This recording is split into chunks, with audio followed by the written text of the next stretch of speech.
Hey guys, Miss Gina here. So today we're going to talk about how we play kickball here at LPS. I know that sometimes you go to the park and play kickball, and sometimes we try to interchange rules that may be from softball or baseball into our kickball rules, but there are very specific rules on how we play kickball here at LPS. So if you're playing kickball in your neighborhood or with your church friends or anywhere else, maybe at the park, the rules that are there don't apply here at LPS. The only rules we follow are the rules that I've set out for you here at LPS. So what we're going to do is we're going to watch this video, and it's going to give you a brief rundown of how to play kickball. After that video is over, I'll try to make sure I clarify anything that could be confusing. How to play kickball. Here's a picture of them pitching the ball or rolling the ball to the batter, and here's the batter here. And what they do is kick the ball. And here's a picture of a ball. You can use a red bouncy ball like this, or you can use a soccer ball, or any type of ball that you really kick. And an example of a kickball field is like this. You have a home plate where the batter is, and first base, second base, and third base. And there's a pitcher's mound. And out here is where you have the outfield. And over here is where you have all the batters. And how you play kickball is first you split the people into two teams. You put one team out on the field where first, second, and third base are, and put one team up to bat. And you have to have at least 5 people on each team in order to play, or else it really isn't worth playing. And how you play is first, if you are out on the field and you're the pitcher, you roll the ball to the kicker. Just like this, you roll it on the ground. And the kicker kicks the ball. And once you kick the ball, you run to first base. And they will try to throw you out. And if they throw you out, then you have to go back and there's one out. But if they miss the ball or they don't throw it to first, then you can stay there on first base and run the bases while everyone else kicks. And like I said, after you kick the ball, you run to first base just like that. And the goal for the outfield is to get 3 outs. And the goal for the offense, or the batters, is to get lots of runs. Ways you can get outs is you can throw the ball to the base before the runner. And if you throw it and catch it before the runner, just like in this picture, and you catch it, then the runner is out. But if you miss the ball, then the runner is safe and they can keep on running the bases.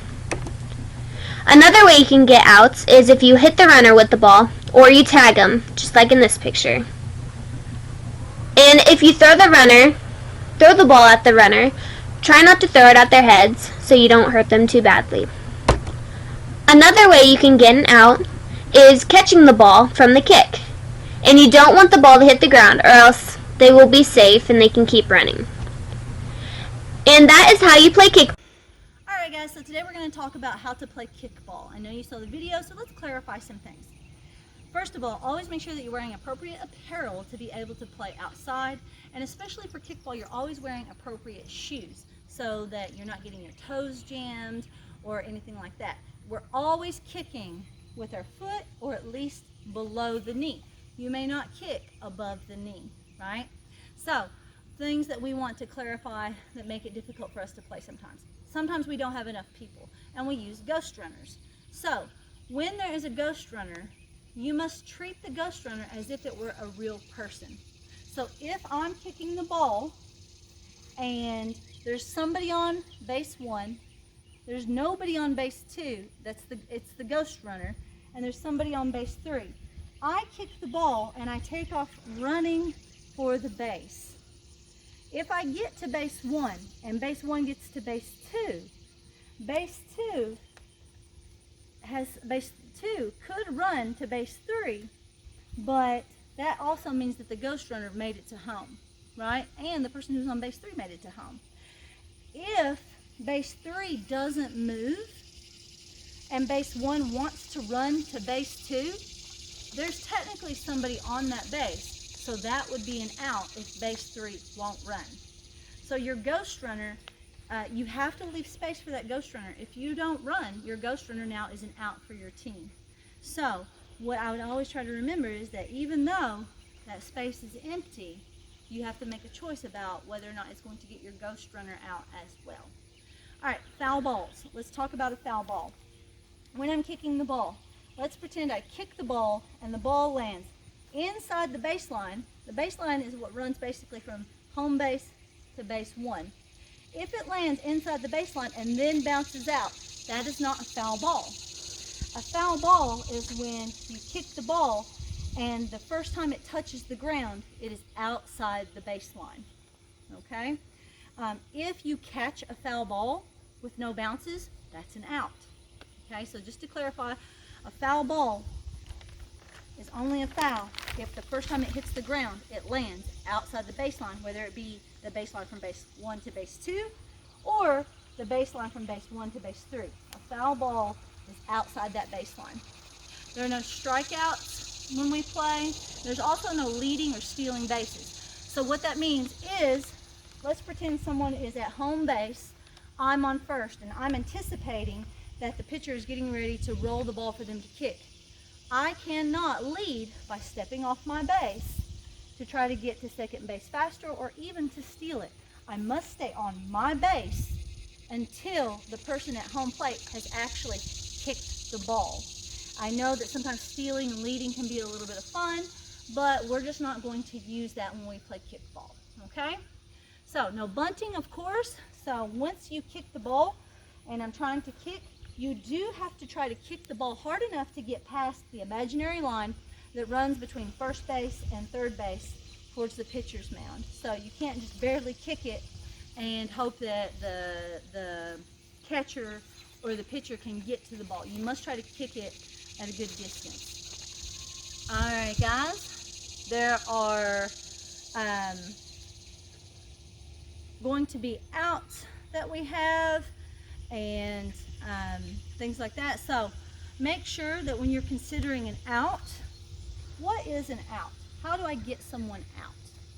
So when I'm trying to get someone out, maybe the pitcher has rolled the ball. He's always trying to roll, making sure, he or she is always trying to roll, making sure that they don't let the ball bounce too much so they can't throw the ball, obviously. But when they roll, a few things. If I kick the ball and it goes up in the air, and it's, whether it be a foul ball or inside the field, if it's caught with no bounces, then you're out. So it doesn't matter if it bounces 1 time, 2 times, and they catch it. No bounces is how we determine if you're out with a caught ball. All right, if the ball hits the ground at all, then that person is still safe and able to run. All right, so if I'm kicking the ball, I kick and the pitcher catches it, throws it to the first baseman. The first baseman, before I can get to the base, tags the base, and then maybe there was somebody on first who was running to second. They've already touched the base that I'm trying to get to, and then that first baseman runs and tags the person who's going to second. So you can tag the base that they're trying to get to, and also you can tag the person in order to get an out as well. So I just want to clarify that I would prefer you guys don't throw the ball in order to get an out. That can lead to accidents. Somebody gets whacked in the face. So we're not going to throw the ball to get someone out. We're only going to be tagging people or tagging the base in order to get them out, or if you catch the ball in midair before there are any bounces. That's how you also can score an out. The final thing that I'm going to talk about is kicking the ball. So what I want you to make sure that you're always doing is you can get a little bit of a run and go behind home plate, but what you can't do is run past home plate halfway to the pitcher and kick the ball, right? When you're kicking the ball, you can take a run and go or you can stand on home plate. So when I run, my foot that has landed must be behind home plate. My kicking foot can, once I've kicked, land past home plate, and then I can take off running. But I cannot run steps ahead of home plate and kick the ball. That's not how we play. We can't get a head start like that. So I hope you guys understand that. If you're still confused about any of the rules, I'm going to add a PDF to scroll through that are going to explain the rules so that you can read them, and there'll also be access for you guys to go to the website where I got the rules and read over those, and make sure to remember that there are some things that may be a little different. For example, not being able to throw the ball to tag somebody out. I hope you guys have a fun time.